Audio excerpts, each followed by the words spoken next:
For months, I had been planning it, every detail, every penny spent, every email sent, every reservation made, with the kind of precision that only a business owner like me could truly appreciate. It wasn't just any trip. This was the trip, the one I had promised my kids for years. A 2-week vacation in Paris, the Eiffel Tower, the Champs-Élysées, croissants in the morning at sidewalk cafes, exploring museums, and just living the dream, creating memories we would talk about for decades. After everything I'd put into building my business over the years, I wanted to give my children a moment to remember, something special we could all enjoy as a family.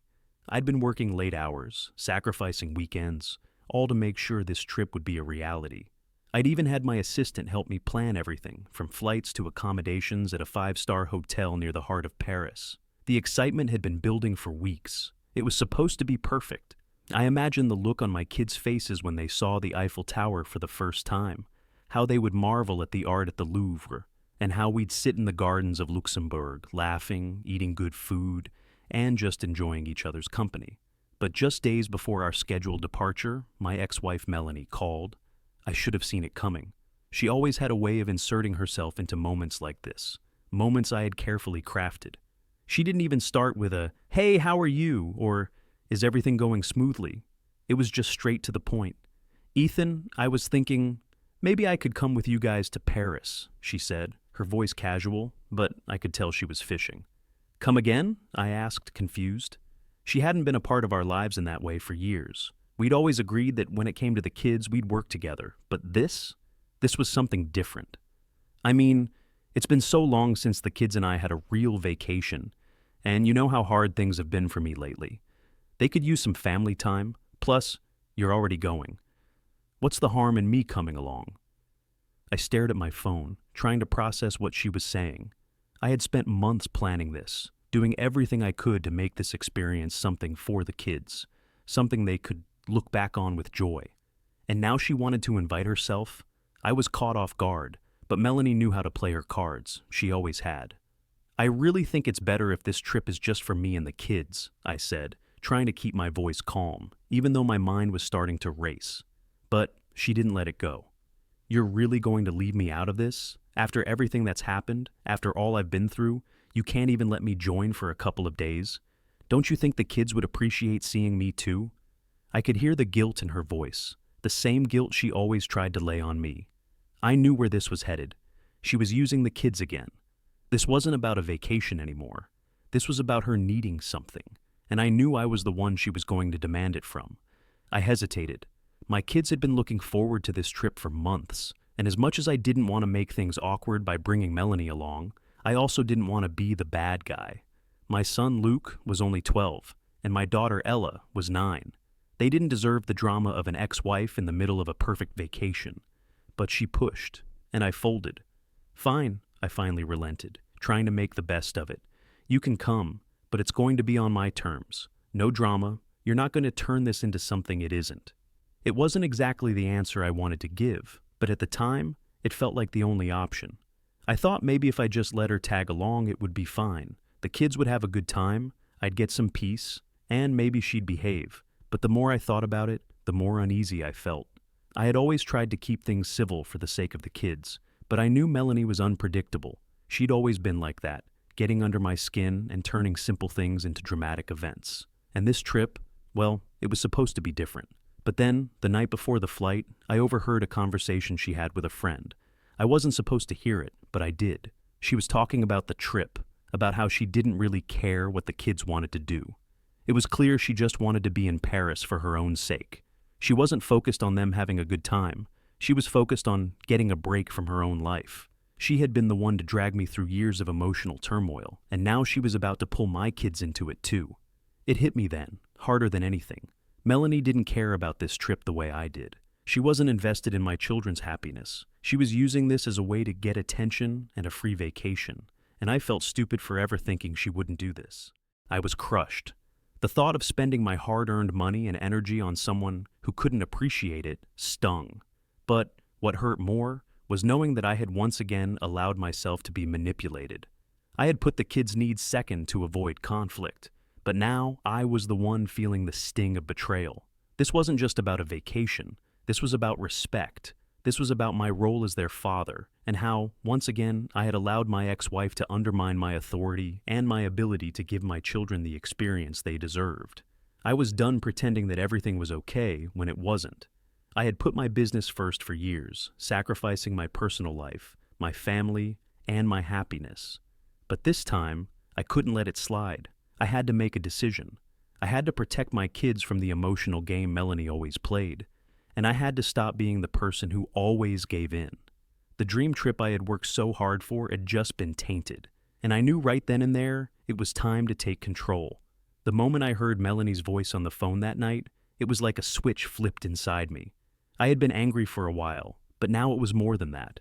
It was a deep simmering frustration that had built up over the years of trying to keep things calm and peaceful for the kids, for the sake of avoiding drama. But now, after everything that had happened, after the way she manipulated me into letting her come on the trip, I realized I couldn't let it slide anymore. I sat there, staring at the Paris trip itinerary on my laptop. Everything had been perfect. The flights, the hotel reservations, the tours I'd planned. I could practically see my kids' smiles as they experienced Paris for the first time. But Melanie's selfishness had turned it into something else. I wasn't going to let her ruin this for them, for me. I remember the exact moment I decided to take control. I had just finished a call with my assistant, confirming the final details for the trip, when I picked up my phone to check one last time if Melanie had tried to reach me. I saw a string of missed calls, each one more frantic than the last. She was trying to guilt-trip me into letting her come. She wasn't even asking anymore. She was demanding, like I was supposed to just give in as I always did. But not this time. I wasn't going to let my kids suffer through a vacation where their mother hijacked everything.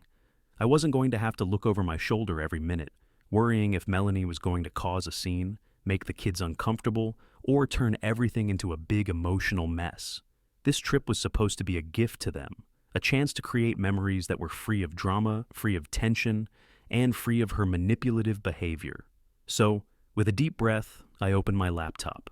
My fingers hovered over the keys, and for a moment, I hesitated. What if this made everything worse? What if she really did drag the kids into it and created a massive issue? The fear of conflict was something I'd carried around for years, but at that moment, I couldn't allow it to hold me back anymore. I was done. Done with constantly worrying about her feelings. Done with sacrificing my own happiness for the sake of keeping the peace. I clicked into the email thread with the travel agency and started typing. I canceled everything. The flights, the hotel reservations, all the activities I had spent months planning. I didn't even think twice. It was a simple email, but it felt like the weight of the world lifted off my shoulders. The trip was off. If she wanted to hijack my family vacation, then I would make sure it didn't happen. Next, I grabbed my phone and started booking new flights for me and the kids. I found a flight that was just as good, maybe even better, and made sure the accommodations were going to be just as luxurious, but this time, it would be ours. No interference, no manipulation, no second guessing. Just the three of us. I was going to give them the trip they deserved, the one I had promised them. As I clicked confirm on the new tickets, I felt a rush of adrenaline. It wasn't just about the trip anymore. This was about taking control of my life. This was about no longer letting my ex-wife pull the strings, about refusing to live in her emotional grip any longer. I wasn't just protecting the trip. I was protecting myself and my kids from the toxic cycle that had gone on for far too long. The next step was telling Melanie. I already knew what was coming. I had a feeling she was going to be furious, and honestly, I was ready for it. When I called her the next morning to break the news, I kept my voice calm, steady, but firm. "Melanie," I said, "I've made other arrangements. The trip is still going ahead, but it's just going to be me and the kids. I've already booked everything. I'm not changing my mind." I could hear her silence on the other end of the phone, followed by a sharp intake of breath. "What do you mean you're not changing your mind? I thought we agreed." She started, but I cut her off. "Number. We didn't agree to this. You made it clear you weren't interested in what the kids wanted. You just wanted to come along for your own sake, and I'm not going to let you ruin this for them. I'm done letting you dictate everything. This trip is for them, not you." There was a pause, and I could hear her starting to get upset. But I wasn't backing down. I had spent too long bending over backwards for her, doing what I thought was the right thing. But that was over. I was done playing her game. "I'm sorry, but I've made my decision," I said, my voice unwavering. The kids and I are going, and you're not. We'll have a great time without the drama." I hung up, feeling strangely empowered. It wasn't easy to say that, and part of me knew this wasn't going to go over well. But I also knew it was the right thing to do. For the first time in a long time, I had made a decision based solely on what was best for me and my kids. No guilt, no second guessing, just a decision that felt right. That afternoon, I sat in my office, sipping a cup of coffee, and allowed myself to reflect on what had just happened. It wasn't just about the trip anymore, it was about me taking my life back. No longer would I let Melanie control me or manipulate situations for her own benefit. I had the power to make my own decisions now, and I was going to use it. The kids didn't know yet. I hadn't told them that Melanie wasn't coming, but I was sure that when they heard the news, they'd be excited. They deserved this trip, just the three of us, and I was going to make sure it happened. I had reclaimed the trip, I had reclaimed my life, and nothing was going to stop me now. The call from Melanie came as no surprise, but I wasn't prepared for how angry she would be. After I hung up on her earlier, I knew it wouldn't be the last time she tried to manipulate me, but I hadn't anticipated her being so furious, so quick to try and guilt-trip me into reversing my decision. The next day, my phone rang early in the morning, Melanie's name flashing on the screen. I didn't hesitate. I let it ring out. But that didn't stop her from trying again.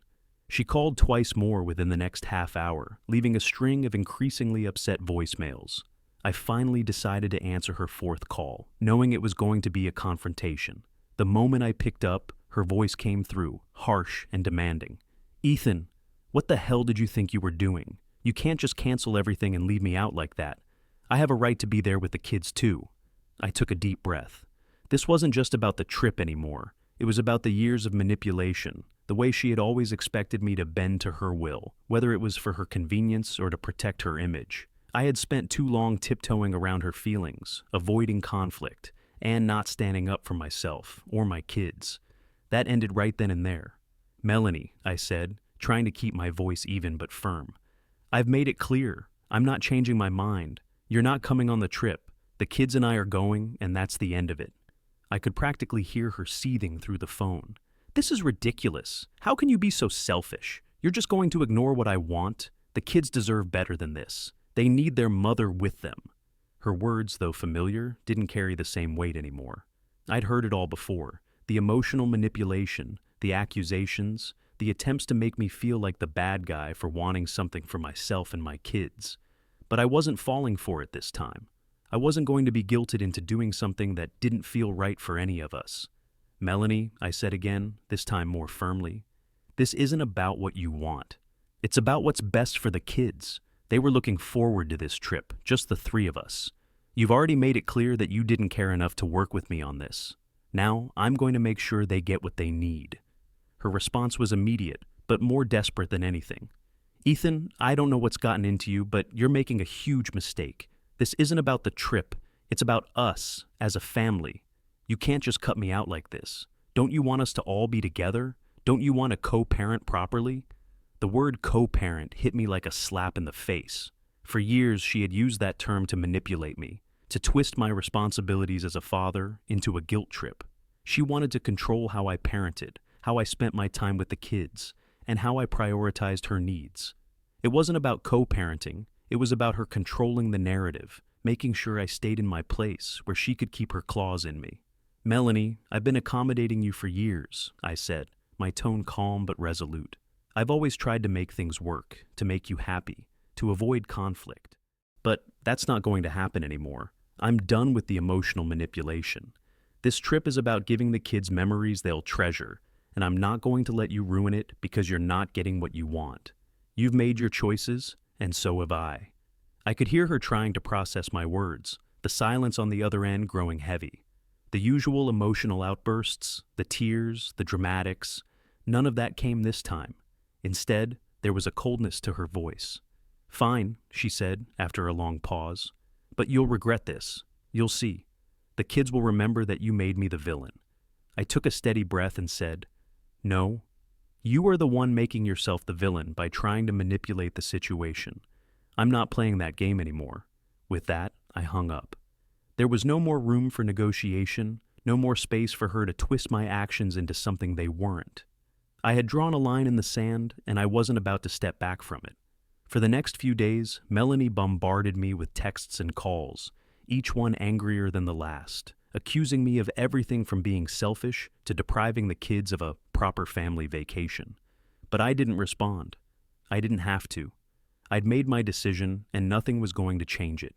The kids didn't need her there. They needed a peaceful, happy environment, and that was exactly what I was going to give them. It wasn't easy, though. The guilt still crept in, especially when I thought about how the kids might feel about the situation. I wasn't immune to the idea of their disappointment, but I had to remind myself that this wasn't about me or Melanie. It was about them. They deserved a vacation free from the toxic emotional weight that their mother seemed to carry everywhere.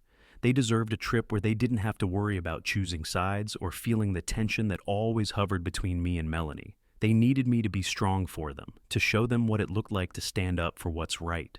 As I sat down with them that evening to tell them about the change in plans, I felt nervous. But when I saw the smiles on their faces, their excitement at the idea of going to Paris, just the three of us, I knew I had made the right call. They were thrilled, not at the expense of their mother, but because they understood. They were old enough to see that their father was doing what was best for them, even if it meant standing up to their mother. And for the first time in a long time, I realized that standing my ground had been the best thing I could have done, for me, for the kids, and for my own peace of mind. There was no going back now, and I was more determined than ever to make this trip, and my life, something that was truly mine. The more I thought about it, the clearer it became. I had spent far too many years living in Melanie's shadow, constantly adjusting my life to fit her needs, and it was time for that to stop. The whole situation with the Paris trip had just been the tipping point. For years I'd let her manipulate me, guilt me, and walk all over me, thinking it was the right thing to do for the kids. I had convinced myself that it was better to avoid conflict and keep the peace, even if it meant sacrificing my own happiness and needs. But that mentality had left me feeling drained, resentful, and ultimately lost.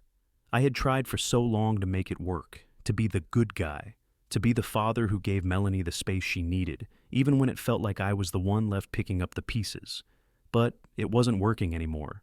The resentment I had bottled up over the years, resentment for the way she always got what she wanted, and I was left to deal with the consequences, had grown too large to ignore.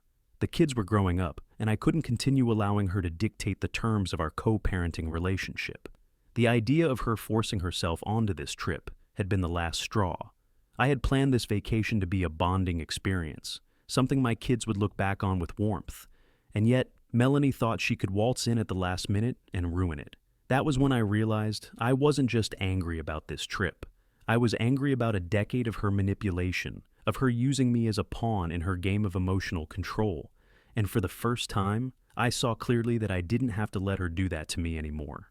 The more I reflected on everything, the more I saw that I wasn't just standing up to her for the sake of this trip. It was bigger than that. I was taking a stand for myself. I was taking control of my life for the first time in years. I realized that I had the power to stop being a passive participant in this relationship, to stop being the one who always gave in just to keep things smooth. The kids deserve better than to witness this toxic dynamic. They needed to see their father put his foot down, set boundaries, and refuse to allow anyone to walk all over him. They needed to understand that you don't have to sacrifice your own peace for the sake of someone else's comfort. If I wanted them to grow up confident in their own decisions, I had to model that behavior. I couldn't let them see me being manipulated by their mother any longer. I thought back to all the times Melanie had made me feel guilty for pursuing my own interests or making decisions that weren't aligned with what she wanted.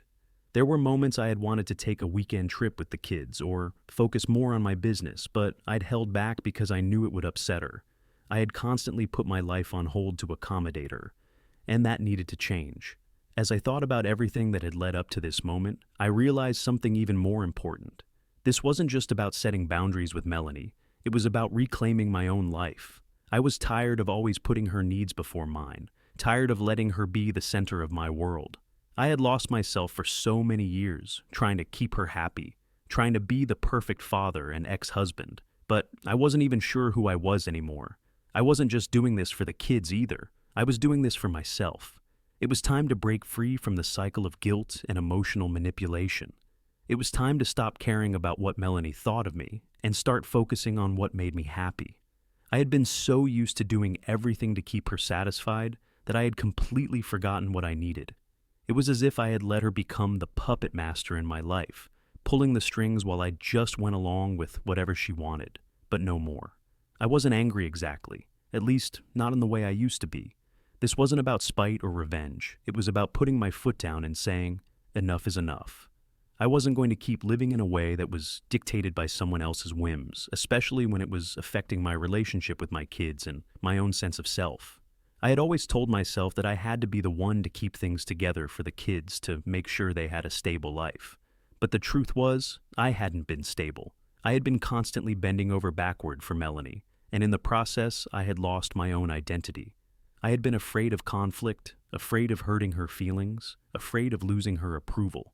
Now, I wasn't afraid anymore. I was ready to stand firm, and if that meant that I had to go to Paris with the kids without her, then so be it.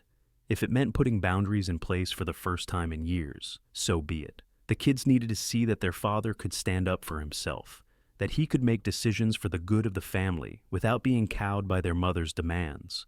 It was time to model healthy relationships, to teach them that their happiness didn't come at the cost of someone else's. I was finally free of the fear, free of the guilt, and ready to take control of my life, on my own terms. The moment we stepped off the plane in Paris, something inside me shifted. It wasn't just the excitement of the trip or the thrill of being in one of the world's most beautiful cities. It was the feeling of liberation, of being completely free from the weight of years spent catering to Melanie's demands.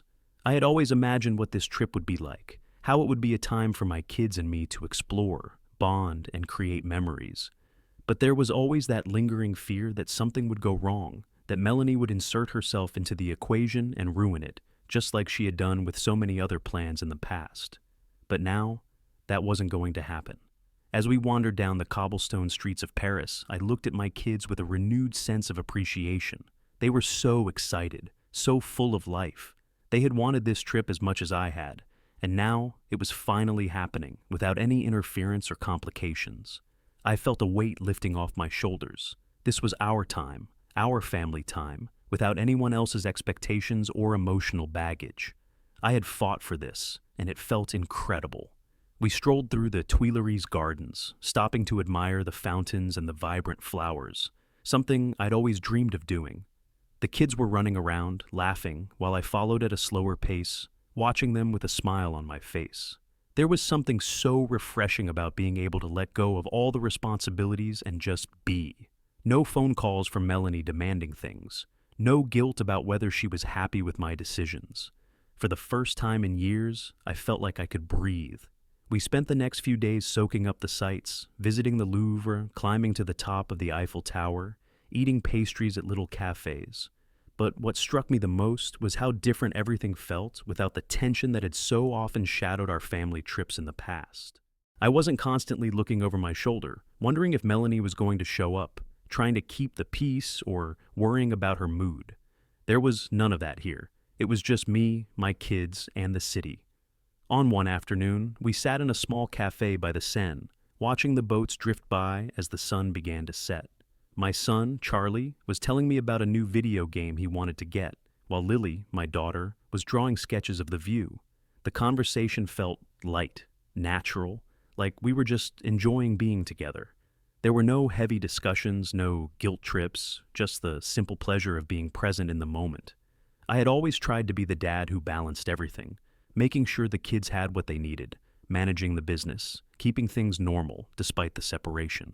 But now, it was like I was getting to rediscover myself as a father, not just a caretaker or problem solver. I was learning to enjoy these moments without feeling the pressure to be perfect or meet anyone else's expectations.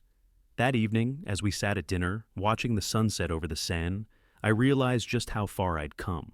This trip wasn't just about seeing the sights. It was a turning point, a moment of clarity. I had been so focused on keeping everyone else happy that I had neglected my own needs, my own desires. But now, as I looked at my kids, I saw that they were thriving. They didn't need me to bend over backward for them to have a good time. They just needed me to be present, to enjoy life with them, and teach them how to take charge of their own happiness. That was the gift I could give them, the example of living authentically, of making choices that honored their well-being, and of showing them that it's okay to say no, to stand up for what you want, and to live life on your own terms. I didn't have to be a martyr anymore. I didn't have to live in the shadow of someone else's expectations. And as I sat there, watching the Eiffel Tower light up against the darkening sky, I felt a deep sense of peace. The Paris trip wasn't just a vacation. It was a symbol of everything I had fought for. I had finally let go of the guilt, the resentment, and the need to please others. I was living for myself, for my kids, and that was enough. For the first time in years, I felt completely free. Free to be the father I wanted to be, free to embrace the present, and free to let go of the past. When I looked at my kids, their faces lit up with joy as they talked about what we'd do next. I knew that I had made the right choice. This was the trip that would mark a new chapter in all our lives, and no one, not even Melanie, could take that away from us. Returning from Paris, I felt like a new person. The trip had been a wake-up call. I stopped focusing on everyone else's needs and started prioritizing my own. I signed up for a business course, worked on my goals, and spent more time with my kids. I stopped seeking my ex-wife's approval, realizing I didn't need it anymore. I was finally in control of my life, and I felt stronger, more confident, and ready for whatever came next. Life was mine to live on my terms.